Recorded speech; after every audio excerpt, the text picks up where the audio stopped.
sent down. And this coming down of the Quran was in two stages.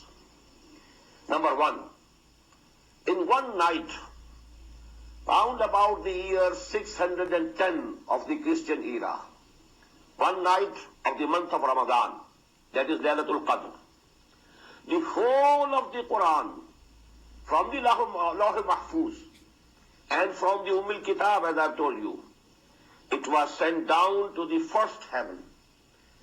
Actually, the lowest heaven from the divine side. But from our side, it's the first heaven. The whole of this Quran was sent in that night, Laylatul Qadr. Inna anzalnahu fi Laylatul Qadr. Wama adraka ma Laylatul Qadr. Laylatul Qadr khayrun min alfi shahr. تنزل الملائكة والروح فيها بإذن ربهم من كل أمر سلام هي حتى مطلع الفجر. And this Laylatul Qadr was in the month of Ramadan. That is why we have just listened in the prayer also, in the first rakat of Salatul Isha, this شهر رمضان الذي أنزل فيه القرآن هدى للناس وبينات من الهدى والفرقان. For this first coming down of the Quran, the verb that is used in Quran is anzalna. Anzala yunzilu inzalan, because this means one piece, suddenly sending down something at one time, one piece. So whole of the Quran was sent down from that Lawh Mahfuz, from that Kitabul Maknoon, from that Kitab to the first heaven. Now that is second stage was that from there it was sent down to the heart of Muhammad sallallahu alaihi wasallam through Archangel Jibreel alayhi salatu wassalam. And it was bit by bit, ayah by ayah, surah by surah. And it took 22 long years in the complete revelation of the Quran to Muhammad sallallahu alayhi wasallam. And who was Muhammad sallallahu alayhi wasallam? We all believe he was the last prophet of Allah subhanahu wa ta'ala. But here I want to mention, he was from the progeny of Ibrahim alayhi salatu wasalam through Ismail alayhi salatu wasalam. And you know his tribe Quraysh, that belonged to the progeny of Ibrahim and Ismail alayhi salatu wasalam. And they were settled, being Ummul Qura, that is Makkah al-Mukarramah. So there actually, that is the place where Muhammad sallallahu alaihi wasallam was born in the year 571 of Christian era. And when he was round about 40 years, this revelation started to him in Ghar Hira, in the cave of Hira. And that was the year 610, as far as we can assess and we can know.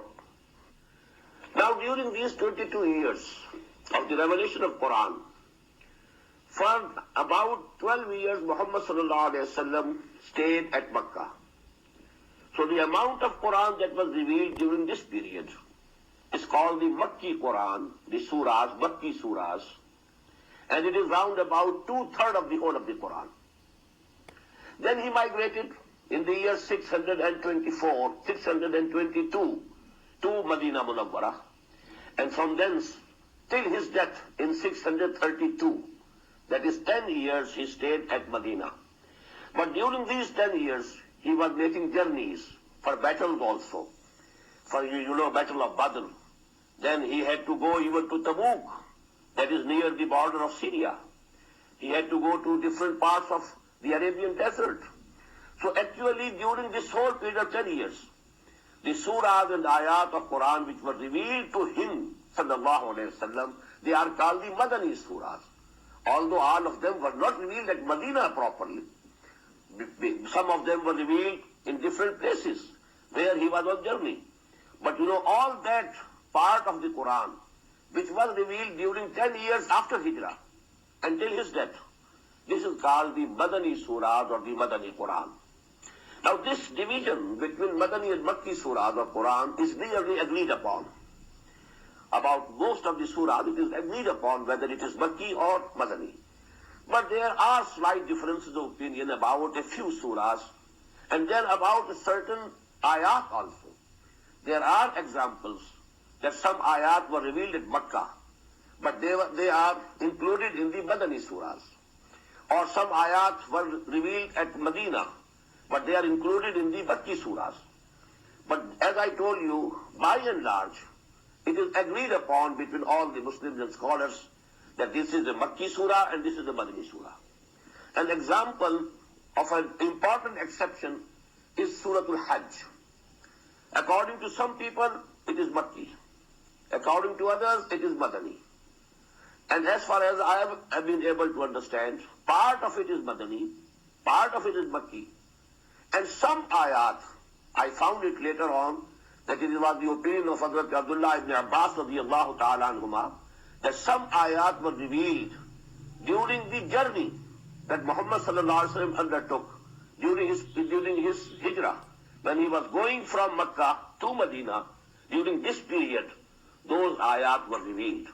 So this surah, so to say we can call, it is somewhere between Madani and Makki, Suratul Hajj.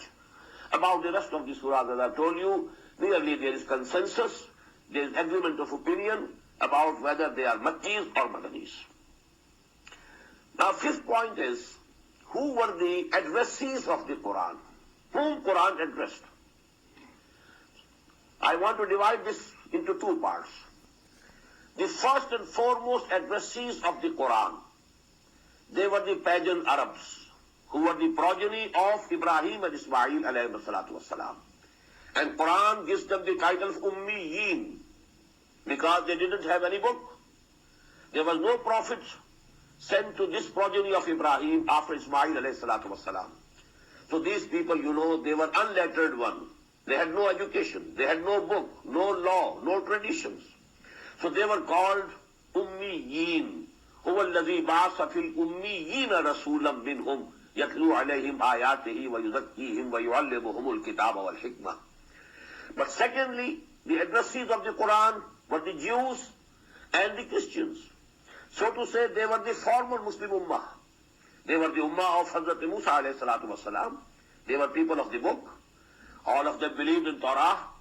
And the Jews, although they didn't believe in Injil, but they did believe in Torah, in the Old Testament, and all the scriptures of the prophets. So actually they are called Ahlul Kitab, people of the book, and they have been addressed to in the Quran directly, and they were also the direct addressees of the Quran, because many Jews were there in the Arabian Peninsula, and then Christians were also present in the Arabian Peninsula.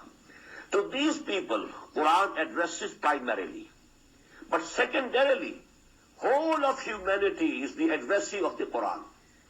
All the people, all human beings who were present in this world at the time of Muhammad sallallahu alaihi wasallam, Quran addressed them also, Ya ayyuhan nas, O people at large, Ya bani Adam, O progeny of Adam. So actually the whole of humanity was being addressed. And not only those people who were present at the time of the advent of Muhammad sallallahu alaihi wasallam, but also all human beings who had to come to this world till the end of this world, till the doomsday. But they are being addressed, and they are the addressees. We may say they are by proxy. To them this message has to be given and communicated by the Ummah of Muhammad sallallahu alaihi wasallam. But the direct, approach of Muhammad sallallahu alaihi wasallam, he addressed directly himself the pagan Arabs of the Arabian Peninsula and the Jews and the Christians of his time.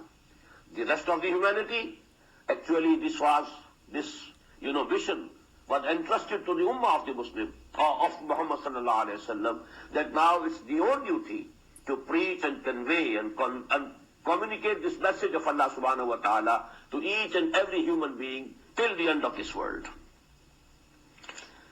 Therefore, the most important point which I want to make is that when we ponder over Quran and we try to understand it, we should have two levels of understanding of each and every ayah. First of all, we have to keep the ayat or the surahs in the context, the historical context, when they were revealed, to whom they were revealed, who were the first addressees of the Quran, to whom Quran was talking primarily, what were their ideas, what were their beliefs, what were their customs, what were their rituals. Everything has to be in the context, geo-historical context. That we call, in the term of the exegesis of the Quran, ta'wilul khas, with the special, perspective of the time when they were revealed. People who were being directly addressed. If we place the ayah or the surah in that context, and then we try to understand what was the meaning of this ayah or surah, which the people understood at that time, at that particular moment in history. And secondly, because this Quran is meant for the whole of humanity, for all times to come. It was not sent only for the Arabs. It was not sent only for the Christians or the Jews of the times of Muhammad sallallahu alaihi wasallam, but the whole humanity. So actually we have to understand the Quran secondarily in a generalized way. That is called the ta'wilul aam. Look to the words, what they mean, and just don't keep them bound with the background, historical background. Take it away from that background. And as such, you think over them, ponder over them, dive deep into their meanings, and try to generally infer from it the total and the final and the eternal guidance that Allah subhanahu wa ta'ala has provided for the humanity at large. Now lastly, the sequence of Quranic surahs in the Mus'haf that we read and recite, and the sequence in which it was revealed, these two are absolutely different. The sequence of revelation and the sequence of the Mus'haf, the book that we have, these two sequences are absolutely different. As we know, the Makki surahs, basic principle is that they were revealed at Makkah. They were revealed earlier than the Madani surahs. But we find in the Quran, in Mus'haf, that the 4 Madani surahs, they are in the very beginning of the Mus'haf. Surah Al-Baqarah, Surah Al-Imran, Surah Al-Nisa, Surah Al-Ma'idah. 4 longest Madani surahs are in the beginning of the Quran, although we know they were revealed after 12 years from the beginning of the Wahi. So the sequence of Mus'haf and sequence of revelation, they are different. Now we must understand how Quran was collected and how it was compiled. The collection and compilation of Quran, it was completed in 3 stages.